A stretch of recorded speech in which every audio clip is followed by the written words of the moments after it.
আজি আমি গুৱাহাটীত প্ৰায় 23 বছৰ ধৰি গুৱাহাটীৰ 18খন পাহাৰ ভৈয়ামৰ প্ৰায় 1 লক্ষ মানুহৰ মাটি পট্টাৰ কাৰণে আমি সংগ্ৰাম কৰি আহিছোঁ।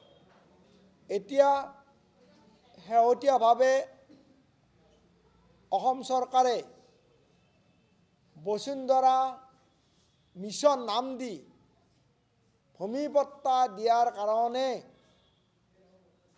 একদম কুলিৰ চৰাইৰ নিচিনা শুৱলা মাতেৰে একচাম সকলো নহয় একচাম প্ৰচাৰ মাধ্যমৰ জৰিয়তে কিছুমান আমাৰ খিলঞ্জীয়া বিৰোধী ভূমি নীতি তেওঁলোকে গ্ৰহণ কৰিছে। তাৰ ফলত বসুন্ধৰা 2 আৰু বসুন্ধৰা 3 ওপৰত আজি আপোনালোকৰ মাজত আমি গুৱাহাটীৰ 12খন পাহাৰৰ 12টা কমিটি আমি ইয়াত হাজিৰ হৈছোঁ। আমাৰ 80খন কমিটি আছে গুৱাহাটীত পাহাৰ অঞ্চলত পট্টাহীন মানুহৰ। তাৰ আজি আপোনালোকৰ সশৰীৰে আমি গুৱাহাটীৰ 12টা অঞ্চলৰ পৰা 12জন প্ৰতিনিধিক লৈ মই ভূমি অধিকাৰ সংগ্ৰাম সমিতি অসমৰ সভাপতি প্ৰবীণজ্যোতি কলিতা, আমাৰ উপদেষ্টা আমাৰ ভগৱান শৰ্মা, আমাৰ ভাইচ প্ৰেসিডেন্ট বিশ্বনাথ দাস, আমাৰ ভাইচ প্ৰেসিডেন্ট ৰমেন বৰুৱা, আমাৰ উপদেষ্টা কলিতা ডাঙৰীয়া, আমাৰ শাখা কমিটিৰ মালিগাঁও শাখা কমিটিৰ সম্পাদক কমলা প্ৰধান, গোটেইখিনি আমাৰ নেতৃস্থানীয় ব্যক্তি। এই সংক্ৰান্তত আজি যিটো আমি যোৱা 23 বছৰত আমি বহুত সাংবাদিক মেল পাতিলোঁ আৰু বহুত চৰকাৰক সমালোচনা কৰোঁ। এইবাৰ আমি এটা গুৰুত্বপূৰ্ণ সিদ্ধান্ত ল'বৰ কাৰণে বাধ্য হৈ গ'লোঁ। পৰিয়ালসকলে প্ৰায় 1 লক্ষ মানুহে আবেদন কৰিলে, কিন্তু বসুন্ধৰা 2ত গুৱাহাটীৰ প্ৰায় 99% আবেদন কেঞ্চেল হৈছে, তেওঁলোকে একচেপ্ট নকৰিলে।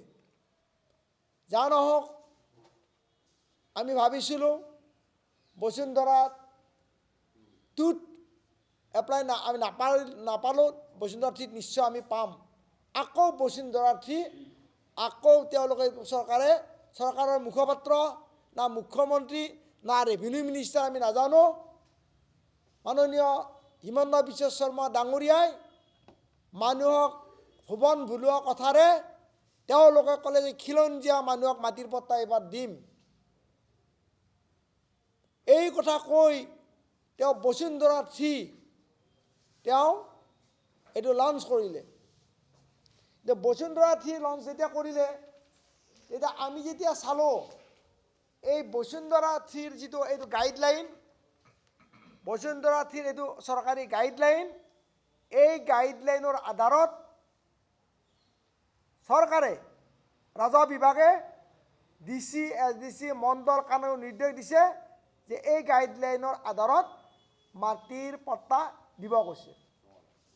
মুখ্যমন্ত্ৰী একবাৰে কৈছে যে এবাৰ খিলঞ্জীয়া মানুহক মাটিৰ পট্টা দিম, মই খিলঞ্জীয়া প্ৰীতি জাতি মাটিৰ কথা কওঁ চৰকাৰ।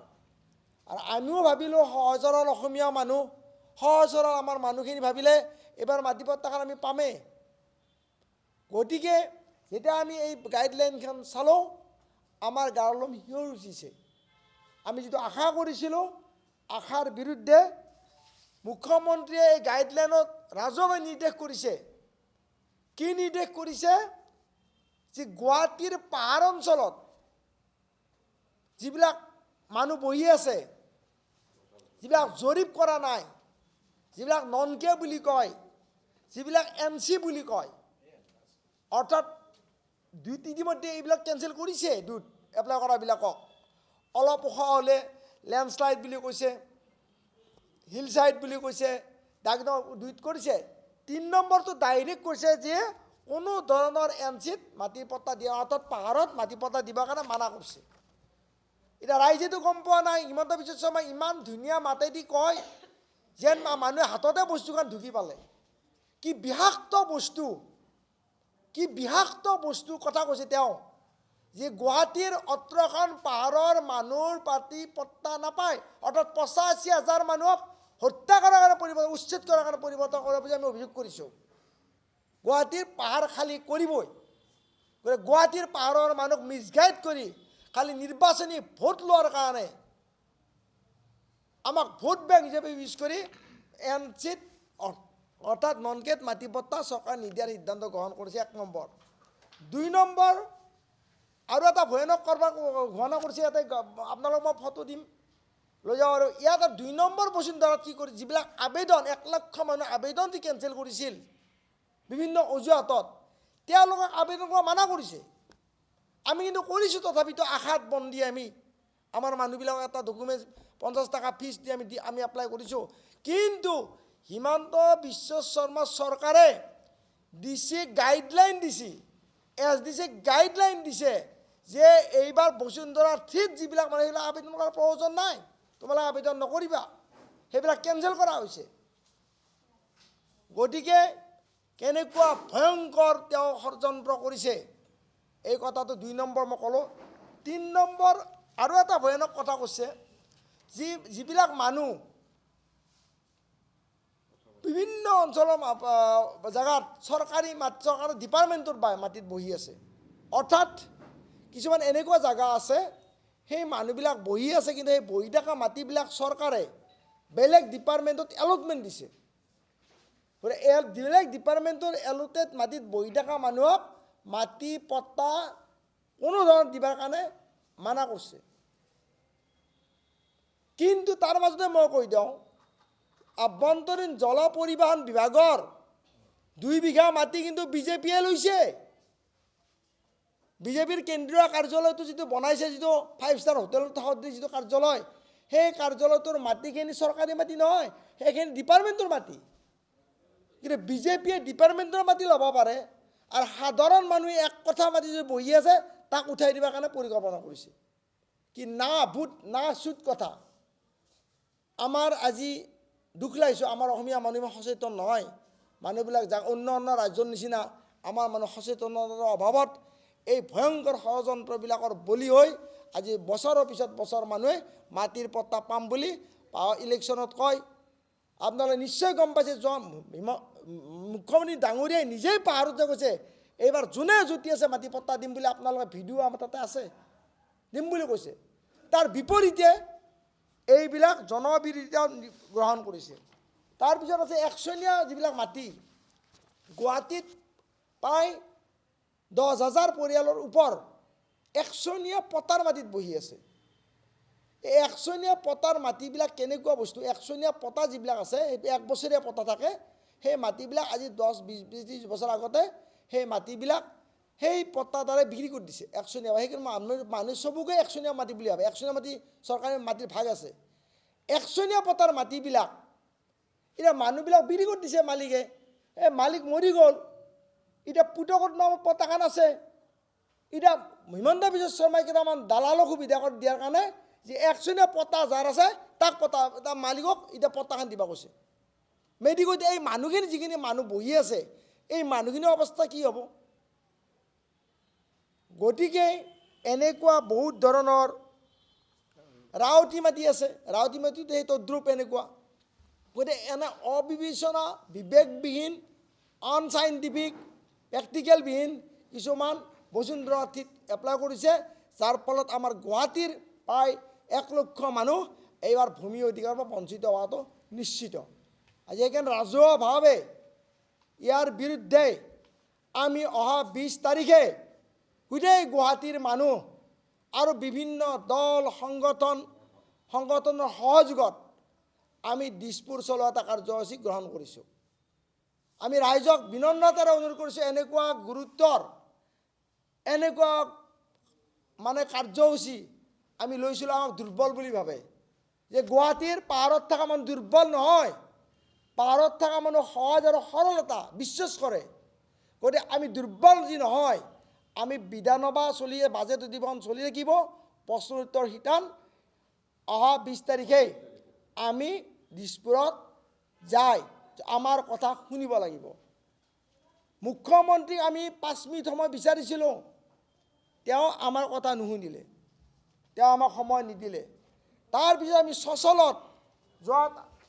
চচলত আমি যোৱা 9/2/2024 অনশনত বহি তাৰপৰে আমি স্মাৰকপত্ৰ দিলোঁ মুখ্যমন্ত্ৰীক যে এই আপুনি বিবেচনা কৰক বসুন্ধৰা 2 এই মানুহবিলাকক বিবেচনা কৰক তেওঁৰ গুৰুত্ব কোনো নাই তেওঁ আমাক কুত্তা বুলি ভাবে জনসাধাৰণক তেওঁ যে আমি ভিত্ৰ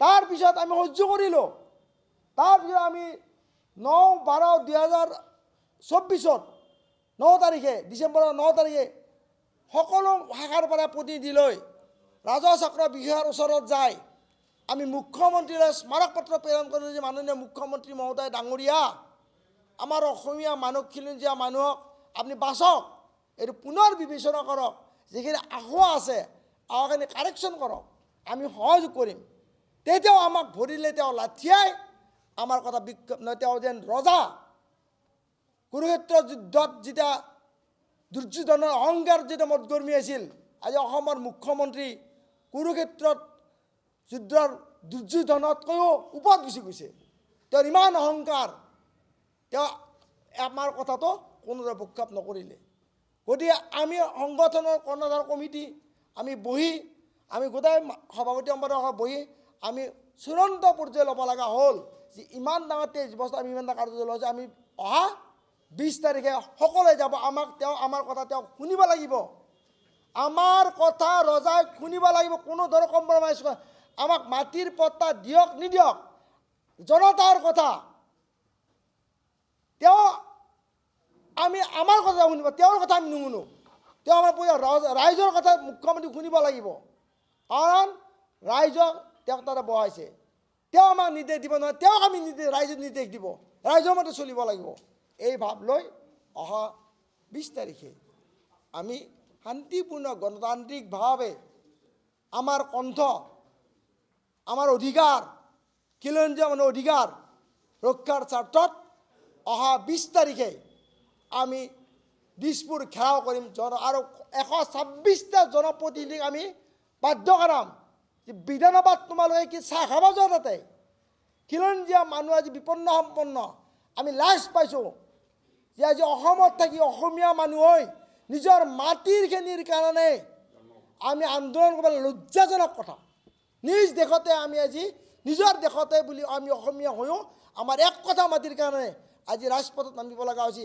আমি দুখ পাইছোঁ পৰিতাপৰ কথা লজ্জা পাইছোঁ তেওঁলোকৰ লজ্জা নাই তেওঁলোক কালি এটা দল আজি এটা তেওঁলোকৰ লজ্জা নাই তেওঁলোক চেণ্ডেল নিমাৰিলেও তেওঁলোকৰ লজ্জা নাই লজ্জাবিহীন এই ৰাজনীতিবিদসকলক আমি 20 তাৰিখে আমাৰ এইটো আমি দেখুৱাম গতিকে আপোনালোকক মই অনুৰোধ কৰিছোঁ বৃহত্তৰ অসমীয়া মানুহখিনিৰ স্বাৰ্থত আপোনালোকৰ মাধ্যমেদি ৰাইজৰ ওচৰত যাতে এই খবৰখিনি যায় তাৰ কাৰণে মই বিনম্ৰতাৰে আপোনালোকক অনুৰোধ কৰিছোঁ আৰু এইটো বস্তু যাতে আপোনালোকে ৰাইজক যায় কাৰণ ৰাইজৰ পক্ষত আপোনালোকে আমাৰ সাহাৰা আপোনালোকৰ বাহিৰে আমি কথা কোৱা জাগা নাই আমাৰ কথা মুখ্যমন্ত্ৰী নুশুনে আমাৰ কথা ৰাজ্য মন্ত্ৰী নুশুনে আমাক এপইণ্টমেণ্ট নিদিয়ে আমাৰ মেমৰেণ্ডাম পেলাই দিয়ে গতিকে উপায় নাপায় আপোনালোকৰ আমি সহায় লৈছোঁ আৰু গণতন্ত্ৰৰ চতুৰ্থ স্তম্ভ আপোনালোকে যাতে এইটো প্ৰচাৰ কৰি জনসাধাৰণৰ স্বাৰ্থত আমাৰ শান্তিপূৰ্ণভাৱে আমি কাৰ্যসূচীটো সফল কৰিব পাৰোঁ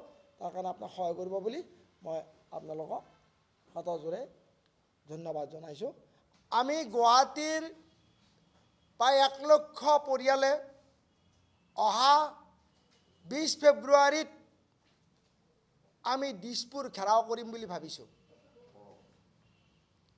কিয় ভাবিছোঁ যে চৰকাৰে আমাৰ গুৱাহাটীৰ মানুহখিনিৰ ওপৰত কোনো ধৰণৰ তেওঁলোকে গুৰুত্ব দিয়া নাই তেওঁলোকে মিছনৰ পিছত মিছন স্কিমৰ পিছত স্কিম উলিয়াই আছে